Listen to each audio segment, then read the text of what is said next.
পুণ্যভূমি জয়দেবের গোপন রহস্য। রবিশঙ্কর ঘোষ, জয়দেব, বীরভূম। বীরভূম জেলার অজয় নদীর তীরে অবস্থিত এই জয়দেব গ্রাম বৈষ্ণব পদকর্তা গীতগোবিন্দের রচয়িতা কবি জয়দেবের নামানুসারে এই স্থানের নাম জয়দেব।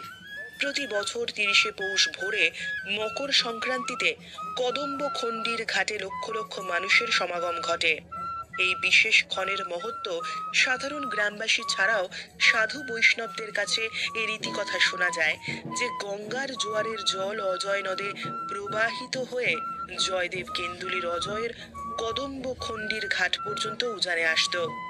এই সময় সর্ষের ফুল ও অন্যান্য ফুল ফেলে গ্রামবাসীরা উজান পরীক্ষা করত নিশি ভোরে, আর এই উজানে গঙ্গা জলে স্নান করে পুণ্য অর্জন করত।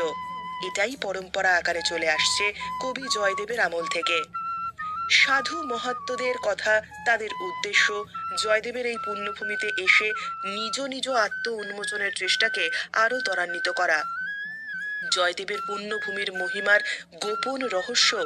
বৃন্দাবনের রজর শরীরের স্পর্শে ধন্য হয়ে যান সাধুরা। এই ইতিহাস আজ সাধারণ মানুষের বোধগম্য নয়, চর্মচক্ষুতে অনুভব করা হয় না। বিবেক দ্বারা মেনে নেওয়া এই অনুভূতি পূর্ণ জ্ঞানবান মহাত্মদের দৃষ্টিতে ধরা পড়ে। এই জয়দেবের মেলা সাধারণত সহজিয়া বাউল বৈষ্ণব সাধারণের মিলন ক্ষেত্র। কবি জয়দেব 1860-70 সালে আনুমানিক আগে শঠচক্র সাধনের মধ্য দিয়ে দিব্য জ্ঞানের অধিকারী হন।